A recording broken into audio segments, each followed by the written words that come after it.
Olá, segundo ano, tudo bem?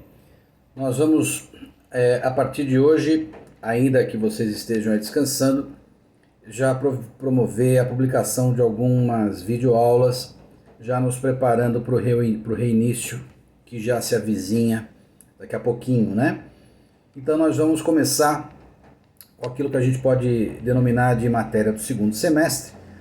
E só relembrando, nós terminamos o primeiro semestre falando um pouco dos deveres das partes, né, dos deveres dos procuradores e as consequências do descumprimento desses deveres. E nós vamos agora começar, a partir do artigo 103, falar um pouquinho sobre esses procuradores e sobre a possibilidade de serem eles e também as partes substituídas no curso do processo. Portanto, nós vamos ter início a esse capítulo denominado dos procuradores, que começa lá no 103 do CPC. Nós vimos já que um dos pressupostos processuais já estudados é justamente a denominada capacidade postulatória, aquela que decorre de uma habilitação específica que detém os advogados públicos ou privados, né, defensores, promotores, advogados públicos e advogados privados. É, portanto, uma exigência do nosso sistema processual que as demandas judiciais sejam promovidas por alguém que possa representar judicialmente, tendo habilitação para tanto, exercendo essa capacidade postulatória em nome e em favor daquele que pretende que o seu interesse seja protegido no judiciário. O artigo 103, portanto, reforça essa ideia, dizendo que a parte é sempre representada em juízo por um advogado regularmente inscrito na Ordem dos Advogados do Brasil. Eu apenas acrescento que algumas carreiras públicas já não necessitam mais de inscrição perante a OAB, já que conseguiram decisões judiciais que dão a elas capacidade postulatória pelo provimento do cargo público, mesmo que não tenham mais a obrigatoriedade da inscrição na OAB, como é o caso dos defensores públicos que conseguiram essa autorização.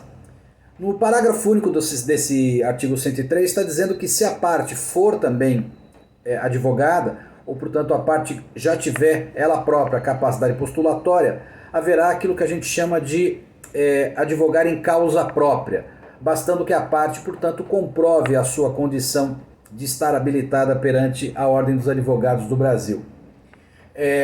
O instrumento que autoriza o advogado a falar em nome da parte, nos termos do artigo 104, é justamente a procuração, a chamada procuração ad judicia, já que nós temos várias modalidades de procuração. Modalidade, por exemplo, procuração para fins extrajudiciais. No nosso caso específico, a habilitação que nos permite falar em nome do nosso cliente em juízo é a chamada procuração ad judicia, que é o instrumento do nosso mandato. A possibilidade de alguém demandar, de alguém requerer sem esse instrumento é uma possibilidade excepcional. O próprio artigo 104 diz que sem a procuração só é possível ao advogado postular em nome de alguém em juízo quando houver risco de prescrição e decadência, ou seja, perecimento do próprio direito, ou numa situação de absoluta urgência, quando o perigo de que aquele direito que se busca preservar seja perdido, autorize esse requerimento sem a prova da procuração. De qualquer forma, mesmo que se admita, como se admite no 104, essa possibilidade de demandar sem a prova da procuração, o advogado precisa fazer em até 15 dias a apresentação desse documento, ou seja, ele postula sem a procuração e tem 15 dias a partir desse peticionamento para juntar os autos à procuração, portanto, ratificando o ato. A gente diz que essa procuração ratificará o ato praticado sem ela. Esses 15 dias, portanto, que o advogado tem para apresentar o documento é prorrogável por mais 15, desde que haja requerimento comprovando alguma dificuldade. E se não houver essa ratificação, apresentação desse documento, o ato praticado pelo advogado é ineficaz, ou seja, é como se não tivesse sido praticado, com todas as consequências que decorrem disso, tá ok? Voltamos em seguida.